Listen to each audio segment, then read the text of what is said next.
Bonjour à tous et bienvenue dans cette vidéo de présentation d'Indy pour les sociétés. Je m'appelle Juliette et je vais vous montrer en quelques minutes comment piloter votre société et gérer l'ensemble de vos démarches administratives avec Indy. Alors avant de commencer, je tiens à vous préciser qu'Indy ne requiert aucune connaissance en comptabilité. On vous a simplifié la vie au maximum et vous allez très vite vous en rendre compte. Quand vous arrivez sur votre espace Indy, vous avez votre menu sur la gauche ici. On va commencer le petit tour aujourd'hui par l'onglet qui s'appelle Transactions, qui est le deuxième. Cet onglet des transactions, c'est le miroir de votre compte bancaire professionnel. Tout ce qui se passe sur votre compte bancaire, que ce soit des dépenses ou des recettes, arrive ici automatiquement. Indy les récupère et va les transformer en lignes comptables, c'est-à-dire qu'il va aller les ranger dans les cases de votre comptabilité, ce qu'on appelle aussi des catégories comptables. Vous les retrouverez au milieu de chaque ligne. On a développé une intelligence artificielle qui va catégoriser environ 70% de vos transactions tout seul.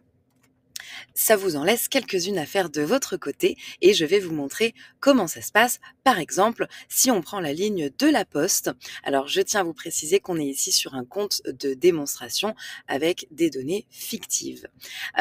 Si on reprend cet exemple de la Poste, on voit une ligne à catégoriser.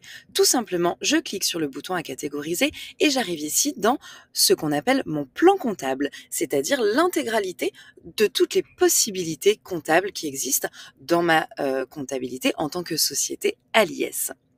Je trouve ici, du coup, toutes les catégories comptables. Quand c'est à vous de trouver la bonne, bien évidemment, on vous aide. Déjà, premièrement, je peux passer ma souris et survoler chaque catégorie pour voir une petite bulle d'information qui va apparaître. Et encore plus pratique, je vais pouvoir utiliser la barre de recherche en haut pour taper des mots-clés. Alors, partons du principe que cette dépense à la poste était pour des timbres. Je tape timbre dans la barre de recherche. Je descends un petit peu et je vois que Indy m'a affiché ici en jaune le mot-clé timbre, c'est-à-dire que cet achat pour les timbres se classe donc en télécom et affranchissement. J'ai simplement à cliquer dessus et ça y est, Indy a catégorisé ma transaction en télécom. On voit ensuite un taux de TVA qui est apparu dans le cas où vous êtes assujetti à la TVA. Si ce n'est pas le cas, vous n'aurez rien à cet endroit de votre ligne. Étant assujetti à la TVA, dans mon cas, je dois donc indiquer le bon taux. C'est très simple, je le retrouve sur mes factures. Je n'ai pas besoin de l'inventer. Vous allez simplement voir sur votre ticket de caisse ou votre facture. Si j'ai besoin de modifier, encore une fois très simple, je clique dessus, le menu déroulant s'ouvre et je choisis le bon taux de TVA. En cliquant dessus, c'est immédiat. Alors, petit point d'attention, en société, ça va peut-être vous arriver de faire des dépenses comme par exemple des restaurants, où là, il est possible d'avoir plusieurs taux de TVA sur une seule dépense. Lorsque c'est le cas, je reste sur ma ligne de la Poste pour l'exemple, je vais cliquer à droite sur le montant de la transaction. En cliquant dessus, une nouvelle page apparaît où j'ai la possibilité d'ajouter une ventilation et d'indiquer une partie du montant, par exemple 10 euros, qui avait 20% de TVA. Hop, j'applique.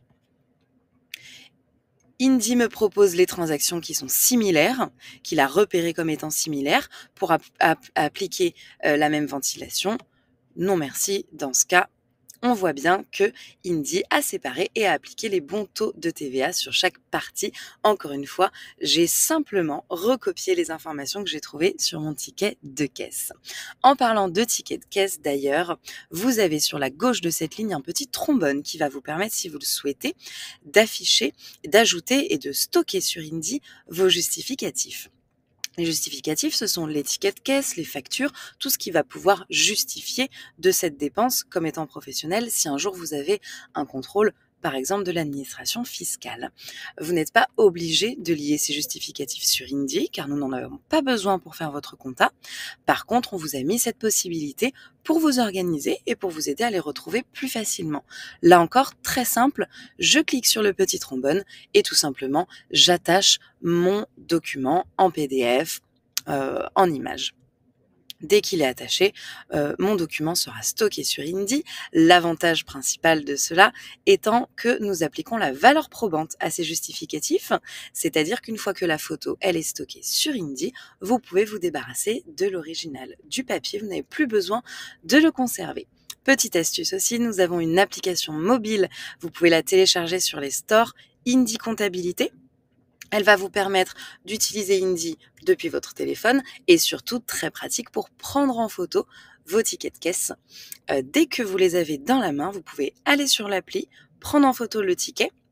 Indie va le scanner et va aller chercher automatiquement la ligne qui correspond. Et donc, soit elle y est déjà et hop, il va vous proposer de joindre la photo, soit elle n'y est pas encore car vous sortez du magasin et dans ce cas-là, il va conserver la photo en attendant dans un dossier dans vos documents et ensuite quand la transaction arrivera, il fera les liens entre les deux. Donc je vous conseille de télécharger cette application mobile. Dans cet onglet des transactions, une dernière chose importante, ce sont les transactions qui ne vont pas passer par votre compte professionnel. Je prends par exemple l'exemple de ce qu'on appelle une note de frais, c'est-à-dire une dépense que vous allez faire pour le compte de votre société, mais en utilisant un autre argent, c'est-à-dire vous n'allez pas utiliser le compte professionnel, vous allez utiliser par exemple votre compte personnel. C'est tout à fait admis en société. La seule chose à bien garder en tête, c'est que cette transaction ne va pas apparaître d'elle-même sur Indie, car elle ne va pas passer par votre compte professionnel. Dans ce cas, il va donc falloir faire une manipulation manuelle pour l'ajouter vous-même. Là encore, très simple, le bouton en haut à droite, ajouter.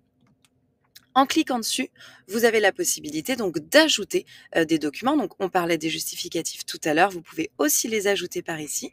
Et ici, les notes de frais. Je clique dessus et je vais, par exemple, ajouter ce midi, je suis allée manger au restaurant avec un client. Donc, voilà. Hop. Je mets la date du jour. J'ajoute mon justificatif si je l'ai. On est bien donc sur un restaurant que j'ai payé avec ma carte personnelle. Hop. Je remplis, j'ajoute et là, on voit la ligne qui est apparue. Donc cette petite note de frais, vous la reconnaissez avec le pictogramme qu'on voit apparaître ici. Cette note de frais, ça y est, elle est créée, elle apparaît dans mes transactions, elle est donc ajoutée à ma comptabilité. La contrepartie de cette note de frais.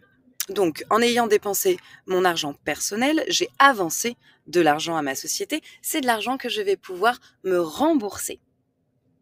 Tout ça, on va le voir dans l'onglet pilotage. Donc, on va changer d'onglet. Le premier onglet pilotage, tout en haut, où ici, je vais pouvoir retrouver le tableau de bord de mon activité. On voit des graphiques très parlants et surtout qui se mettent à jour en continu au fur et à mesure. C'est-à-dire que dès que je fais une modification dans mes transactions, cet onglet sera à jour. Je vais pouvoir voir un petit peu tout ce qui se passe dans ma comptabilité. Et tout en bas, on voit apparaître ici un encart qui s'appelle le compte courant d'associé. Alors le compte courant d'associé, en quelques mots, c'est donc le compte comptable qui va enregistrer tous les transferts d'argent entre vous et votre société. C'est-à-dire que dès que vous avancez de l'argent, par exemple, à votre société, soit via une note de frais, soit en faisant, par exemple, un apport de trésorerie, eh bien, cet argent, je dois l'indiquer, donc j'ajoute ma note de frais de 50 €. Automatiquement, ces 50 € vont venir apparaître dans le compte courant d'associé. C'est-à-dire que si je me fie à ce qui est écrit ici sur mon espace Indie, à l'heure actuelle, ma société me doit 50 €. C'est le montant que je vois apparaître ici dans le compte courant d'associé. C'est comme si c'était une espèce de tirelire qui me dit où est-ce que j'en suis. Donc ma société me doit 50 €, c'est normal car je lui ai avancé. Je vais pouvoir évidemment me rembourser ces 50 €. À savoir que le compte courant d'associé, vous pouvez très bien le laisser monter au fur et à mesure de l'année et tout récupérer d'un coup. Attention à bien régulariser à la fin de l'exercice, de votre exercice fiscal. Il faut qu'il soit à zéro, soit en positif, mais il ne peut pas être en négatif, c'est interdit. Pour me rembourser, tout simplement, je fais la manipulation inverse, c'est-à-dire que je vais me faire un virement de mon compte professionnel à mon compte personnel que je vais catégoriser dans mes transactions en remboursement d'associés. On voit aussi ici apparaître des détails sur Indie qui calcule en continu la TVA que je vais devoir soit payer, soit récupérer et l'imposition pour l'année prochaine. On va aller ensuite dans l'onglet Affaires, qui est là où tout se passe pour faire justement votre comptabilité. Chaque encart représente soit une déclaration, soit quelque chose à faire pour, par exemple, paramétrer votre compte. Donc là, vous venez d'arriver sur Indy, vous avez un peu de paramétrage. Donc l'initialisation de votre paye apparaîtra si vous avez indiqué que vous voulez vous faire des bulletins de salaire, à savoir que dans vos paramètres, vous pouvez tout à fait activer ou désactiver cette option si finalement vous en avez besoin ou au contraire que vous n'en avez pas besoin. Bloc très important, l'initialisation de votre comptabilité. Si vous arrivez chez nous et que vous avez déjà une comptabilité antérieure, c'est-à-dire que ce n'est pas votre premier exercice comptable sur votre société. Si c'est votre premier exercice, vous n'aurez pas ce bloc. Si ce n'est pas votre premier exercice, c'est l'un des blocs de paramétrage les plus importants à faire dès que possible. Ici, on va vous demander d'ajouter tous vos documents de l'année précédente. C'est obligatoire car pour récupérer votre comptabilité, on a besoin d'assurer une continuité. Et donc, pour faire votre comptabilité de l'année en cours, on a besoin de vos documents de l'année précédente.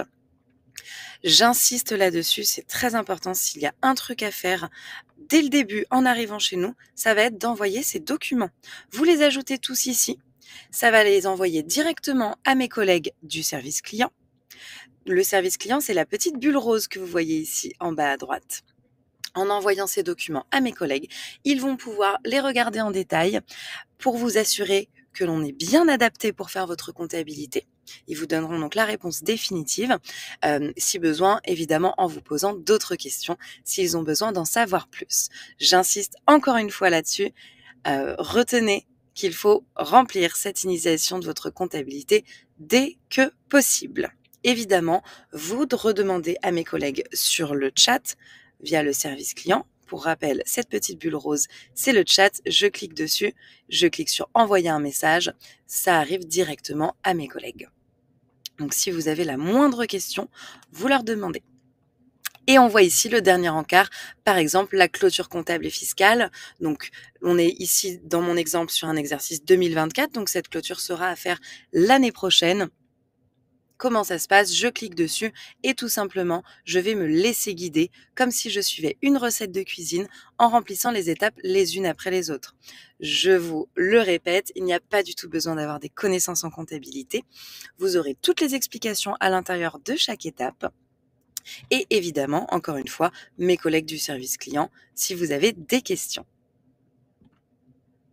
Pour suivre un petit peu votre calendrier fiscal, vous avez aussi les déclarations à venir sur la droite de votre écran qui vont vous permettre d'anticiper ce qui va se passer par la suite.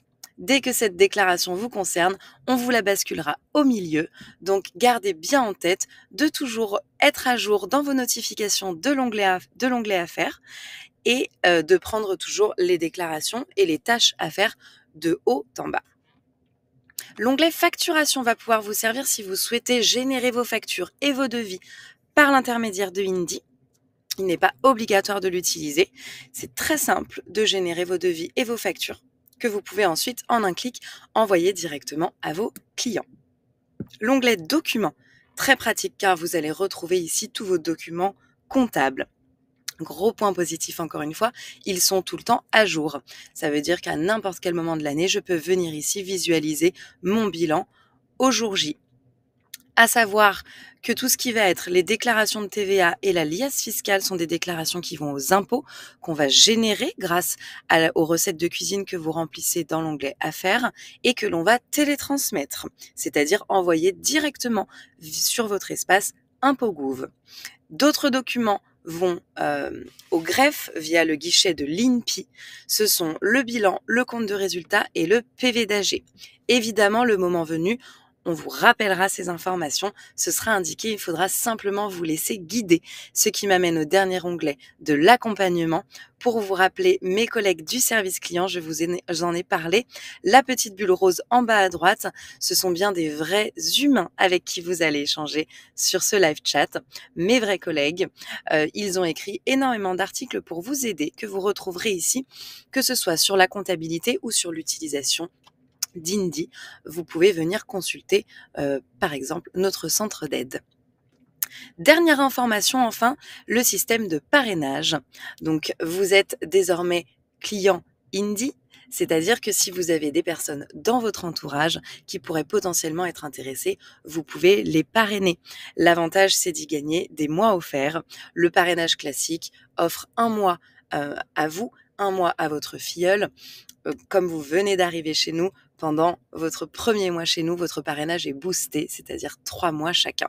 Pour parrainer, c'est très simple. Vous envoyez le lien à votre connaissance ou vous lui donnez votre code de parrainage, tout simplement. Voilà, on a fini le petit tour de Indie. J'espère qu'elle vous aura permis de mieux comprendre comment gérer votre comptabilité.